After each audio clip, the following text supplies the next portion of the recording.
and welcome to another episode of Houston Moms on the Move. This is a series designed just for you so you can get to know some of these women around Houston who are doing big things, making big moves both in their personal life and their professional life.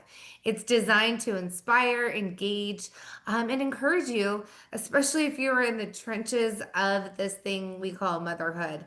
So I have to tell you, I'm super excited to introduce you to our guest this month, Dr. Juliet Breeze. She's the CEO and founder of Next Level Medical, and she is somebody I have admired for 7 or 8 years. If you've been around long enough, you know that Next Level is a sponsor of ours, but this is not a sponsor segment. This is something I really wanted to get to know Dr. Breeze more, knowing her story, her raising 4 children while doing all of these huge things. And so she was like top of the list. So, Hmm. Dr. Breeze, it's so good to see you again. It's been a minute. Thank you so much for having me, Megan. I have enjoyed being with you on our respective journeys for a really long time together. So it's kind of fun to get together on this note. And we're not talking medical today, so I'm happy and relaxed. Yes, we have. I have no questions about pandemic or flu or whatever is I floating love in that. the air. We're gonna bypass all of that. So, tell us a little bit about your family as much as you're comfortable with. Absolutely. Well, I am a very lucky mom. I have um, a bunch of beautiful children who are now grown, mostly. And so I have a stepdaughter, Katie, who's the oldest one. And then I have Alexis, who's my oldest one. Hunter is next in line. And then Ava is my youngest. My youngest has just graduated college. So she is now in the work world as a chemical engineer. Hunter is serving our country in the Navy, and he's actually deploying in a week to Bahrain. And then Alexis and Katie both work with me, so I get the pleasure of seeing their beautiful faces almost every day. So it's really a cool time in my life, and I have the bonus of having one absolutely like stunning little granddaughter. Her name is Maeve Juliet. So I'm very proud of Maeve. Oh. And yes, and then I have another grandbaby on the way. So I feel like I can talk about the whole journey of motherhood from, from the beginning to now. And it's pretty darn gratifying to be where I am. I love the smile on your face that you just got for the grandbabies. Um, that's the sweetest. It's so And beautiful. obviously, I've had the pleasure of interacting with Alexis, but I just think the world of what you've been able to do, which is a lot. So let's start. uh, How did all of this come to be? Because it's not just Next Level Medical, which, you're probably best known for being, the founder of Next Level Urgent Care, which we all know and love. And there's 45 locations, and I visit all of them often. But tell us what those early years look like and what all of your hands are in. Oh my gosh. Well, it was a crazy time for me when I was a young mother. First of all, I am went to medical school and residency, and I met my husband at the end of medical school, and he was 4 years older than me. So when I got into residency, I spent 3 years in a family practice residency. Second year, my husband talked me into having a baby because his reasoning was, you're never going to have this many people to help out, like with coverage, as you do right now. You have an entire residency, program. Whereas when you get into practice, it's just going to be you. And so you might want to take advantage of the time, like you can be off for having a baby and things like that. I mean, it sounded good at the time. It was really hard though. It was really hard because residency hours were really long. And the other residents weren't all that thrilled about covering for me. And so I had my first in residency and second year, and then I planned my second, which I was only planning on having two. And I planned him for right when I graduated so that no one had to be like, I basically sort of said, okay, I'm going to start working. So I'll just like fit him in between residency and work.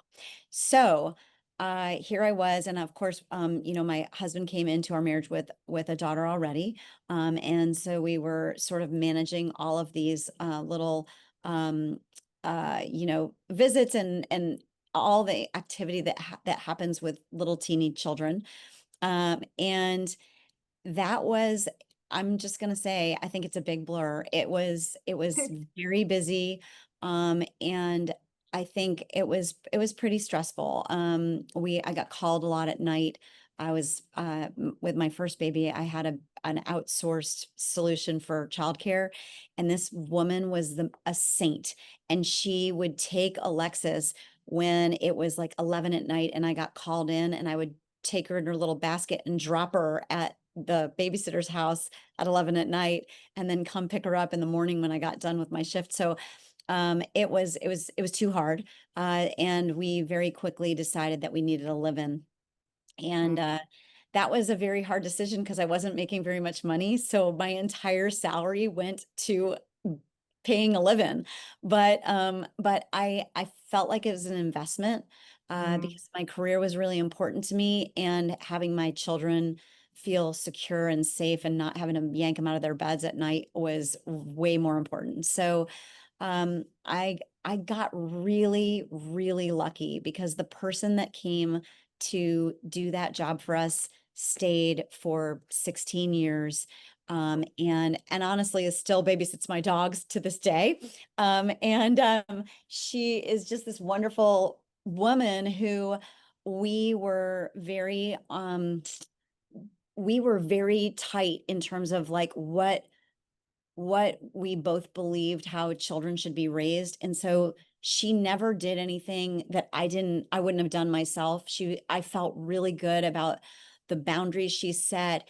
We were very much in line on punishments and things like that. Everything seemed good. And my kids were very well taken care of when I wasn't around.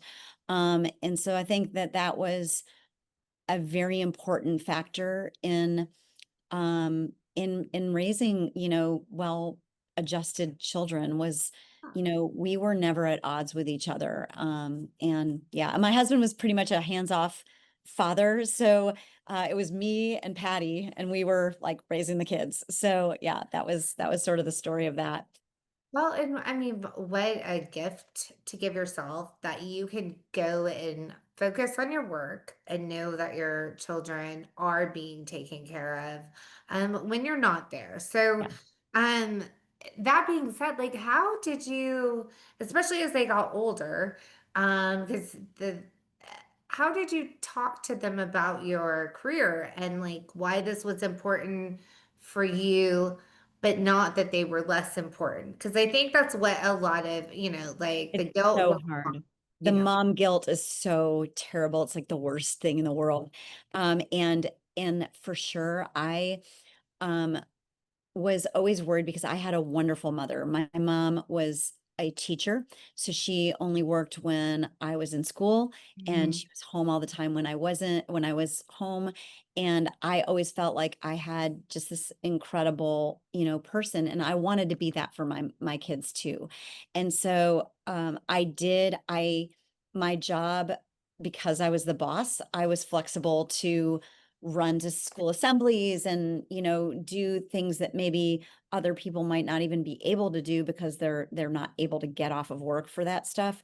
But when my kids um started growing up, they were very much a part of what I was doing with my businesses. So I really threw myself into my work, and I love my work family as much as as you can love a work family. Mhm. And so we did a lot of things on the weekends to promote my businesses.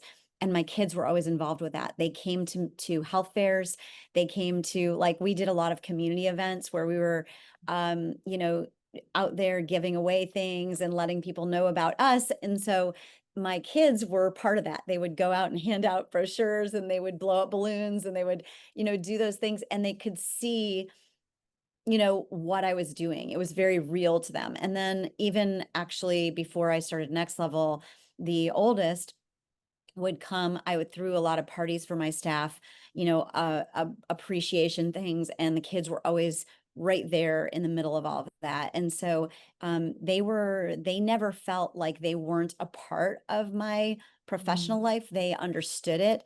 And I think, as they got older, I think that they were proud of the fact that, I had success in that world too. So, and I think, my daughter's joining me in my, God, there's nothing better than that. Like they're amazing, and they enjoy it too. And so anyway, it's a family affair. That's pure validation right there, Yeah. because I think a lot of what we struggle with is, are they going to grow up with any sort of resentment? Right. Um, and resent mom being gone for long hours, or mom is doing this and mom can't do this. But Yeah. it sounds like bringing them into the fold was kind of the Yeah. key to Well, the it success, was a and little bit of also killing like two birds a with must one have. stone, right? Yeah. like, like that had to happen. Yeah. Well, and I will say, I want to admit, because I'm sure there's a lot of moms out there that are struggling and they're going through that time, which I mean, as much as I can smile about it now, it was hard. And I remember it being hard, because I was always scared that I was doing too much of one thing or the other. I mean, it's a difficult balancing act.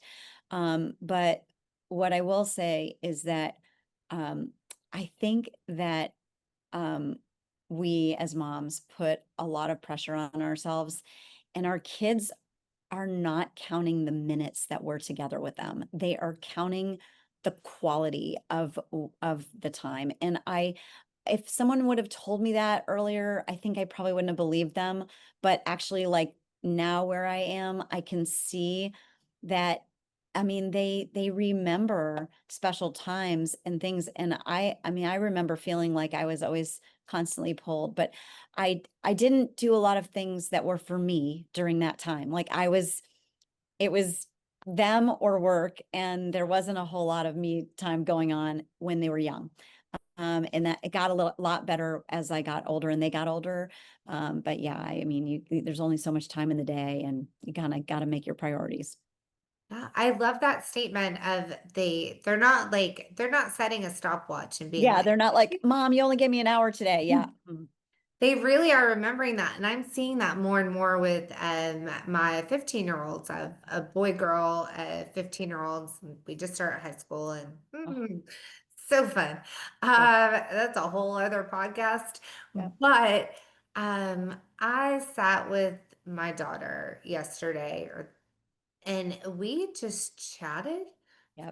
30 minutes. I love the teen years. I thought they were the best. Well, like, we've had some, Yeah. like a little bit of head to head, but I'm also seeing these glimpses Yeah. of who she is. And we were working on something for speech, and then we were working on, she's running for like student government. So vote For her. Quinn.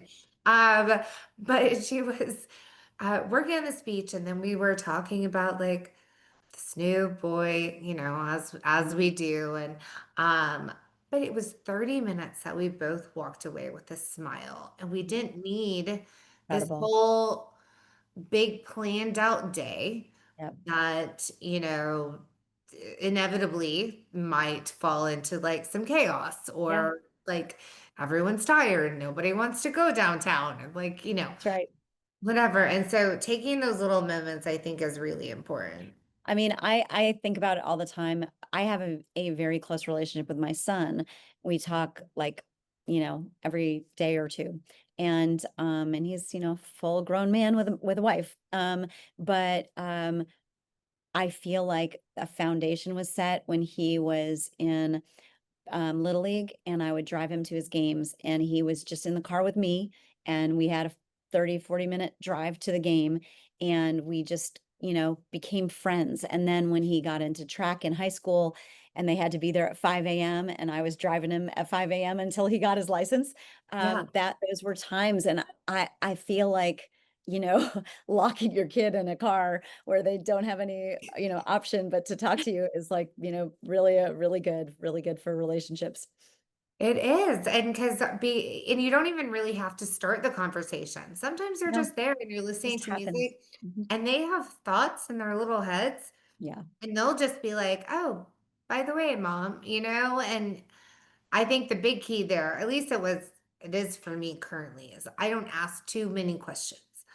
I wait Mhm. for, like, Let it you know, come out. Yeah. something like they're going to hopefully wanna talk to me. Mhm. Um, so, okay, so we've kind of covered a lot, and A I lot. have so many more questions for you, but what would you give what advice would you give to the younger mom who is, feeling like they're running around, hair is on fire, they have kids who are grabbing their legs, Yep. um, and a spouse who needs attention too, and then a business. What advice would you give to that mom? Oh my gosh. I mean, honestly, I would say just hang in there because it really, like, there are moments, and I remember those moments where, you're going to feel like you're failing. And it's not true. It's not true. Like, you, we all put so much more pressure on ourselves than anybody that's surrounding us really can ever do. And so, all of it works itself out. We used to have this, like, I used to say this all the time and the kids joke about it. If, I show up late for picking someone up or something like that, I used to like beat myself up about it and feel really bad and like, oh my gosh, I'm the worst mom. These kids are going to turn out terribly because of this. And then one day my mom told me, she said, put a dime in the therapy jar every time you do that. So now the joke in our family is just put a dime in the therapy jar. But yeah, no, it turns out that like they didn't find it as appalling as I found it to myself. And so I think that we all just need to give ourselves a little more grace than we do, just as people, but definitely working moms. You need to give yourself a lot of grace. Yeah. And I love the therapy jar thing. I Yeah. often joke with my kids. I'm like, listen, I will Yeah. help fund your future therapy. Yes. It is what it is. Yep. It is what I'm it is. doing my best. There is no manual, right? There, Like for no. all of the like, I mean, there's like kind of a manual, but not really. We are But I think all we tend to give ourselves credit, like take credit for things that aren't really ours to take and blame ourselves for things that aren't ours to blame. Like, I just think that like every human develops differently, needs different things. And sometimes we just yes. get lucky and we're the person who can give them everything that they need. And sometimes we're not that person. And so, I mean, I think I just, I've gotten a lot more. I feel like as I've gotten older, I've sort of seen a lot of my friends who I think were the most loving, caring, fabulous parents, and their kids had a lot of problems. And I don't think it's because they weren't a good parent. I think, their kids were going to have a lot of problems. So I just think that we just don't give ourselves enough of a break. I think that's so true. And we take on, and one thing I said when I was a parent, I mean, how many things did we say, like, as we were like pregnant or whatever, like, I'll Yeah. never do this. I'll never do this. Yeah. Mm, Yeah, like, and I was very determined not to take on the identity of my children, yeah. right? So Yeah. to where I'm not living vicariously through Right. them. It's their own journey, it's their own experiences. At the same time, Mhm. like watching at the, like the periphery, like being like, I see Yeah. you doing this. Yeah. I don't know if I love. We're there's an innate judgment thing that happens with all of us. We're like, I wanna be that non-judgmental, completely empathetic, fabulous listener, and sometimes I'm just not. Yeah. Yeah, So, and I want to be like, listen, and I talk about it often, but like you are going to run into the brick wall, and it mhm, is going to hurt. mhm. And but so I've had to like force myself to go, much like keyboard warriors, like we go sit on our hands for a Yep, minute. So we don't yep, say anything, do anything, type anything. We sit. It's their journey, not that's right, mine. And it that's right. sounds like you've let your children live Oh, their own yes. journeys and their lives. And Yeah, how I awesome mean, to get to see it play out in real time. it's the most amazing, like, drama, you get to experience all of it, and I'll tell you, when my son, called me and told me that he didn't think he was gonna go to medical school and he wanted to go into the Navy, I was like, "What? Wait, where have I gone wrong?" But actually, um, he he found his calling. He's doing what he wants to do. And so, believe me, as a mom, I worry every single day, but I also feel like it's not my life, it's not my journey. I have to support whatever my kids want to do. So, trying to be that person. I love that. Okay, we're going to do a hard pivot. We're Okay. going to rapid fire. Oh. So, lived in the Houston area for a while. Hmm. Um, Favorite family friendly restaurant in Houston, or one that you guys like go and visit often? Okay. So I now have a grandbaby to take around, and she's a tot. Well, eight. Let's say she's 16 months. So she is wanting to run around a lot, and like I love any restaurant that has a patio that where, she doesn't have to strapped in. So, a Buffalo Grill is one of my favorites because it's just fun. We can go, there's one on Voss that has a patio, and take the dog, take the baby, and we can, go and have a nice meal, and that's fantastic. And if we want to go upscale a little bit, I just really like, Carrabba's and places where, the kids are a little bit more able to, just be kids, and no one's going to be mad at them. So Yeah, no, I love that. We are definitely coming into patio season too. I love the patios. Yes. We're almost there. We have great posts on patios too, and family friendly breweries because that's like a thing Ooh. where Okay. Well, because they can I haven't gotten there yet, but I think that sounds great. yeah, like where they can like everyone can just run around and be Yep. responsible too. That we will put Yes. that disclaimer. There you go. So favorite meal to make that everyone likes or will eat. You know what's so funny is I was thinking back on this because I family dinner was super important in my household. I that was one thing that I felt like my mom did that I didn't want to get away from because that's where a lot of, communing happened.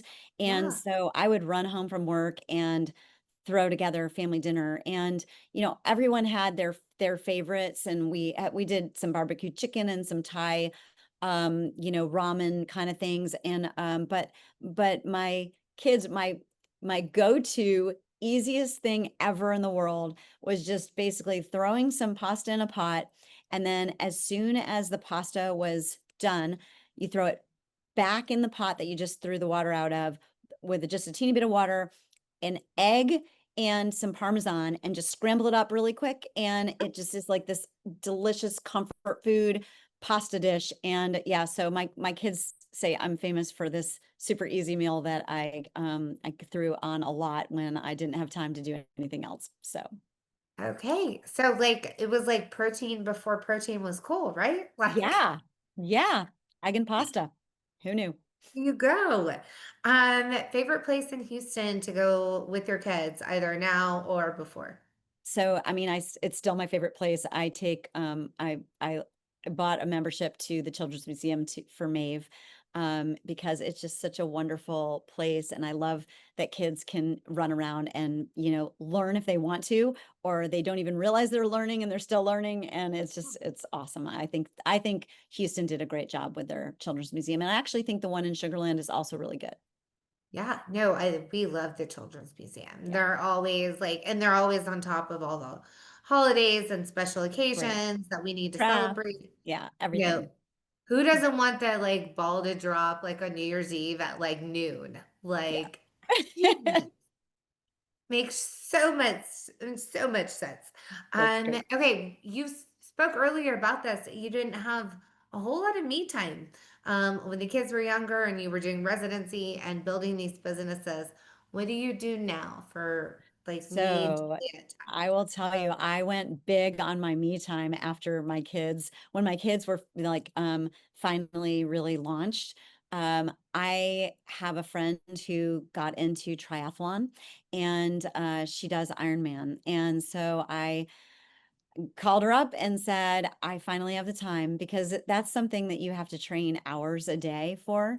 So that is what I throw myself into now. I train a couple of hours a day for triathlons, and this year I've done 3 half Ironmans, and I'm about to do my fourth in Waco in a couple weeks. So Dr. Breeze, I know it's good fun. for you. Yeah, it's super fun. It's very challenging. I love being outside, like cycling. It's, cycling, swimming, and running. So I change it up. It helps me to stay injury free because if you're just doing one of those things, you tend to overuse. So I have a coach and it's wonderful. But like I said, I mean, when I was raising kids, that would have been to me a little bit too selfish because it really is a lot of hours that I would not have been able to be in front of my kids. So now that I have the time, I'm doing it.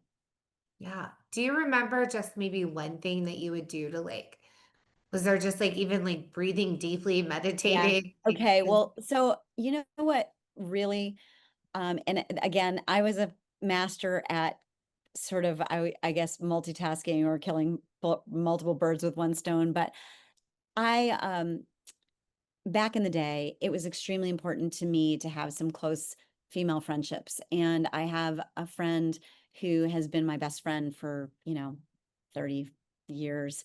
And when the kids were little, we would always meet up and whether it was at a park or a lunch or something like that. And that felt like me time to me because I could chat with her and I could vent to her and I could do all those things and have a really close friendship while still being present for my kids. So that was I think my biggest me time that I had when I was in that stage of life.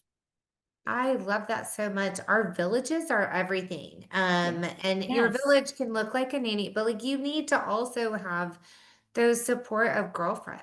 Like exactly. I have one that I know will be with me for the rest of the Forever. stages Yep. of all of this. Hmm. And we just go and we word vomit Yep. for Yep. 45 minutes, Hmm. throw up all of our stuff, Yep.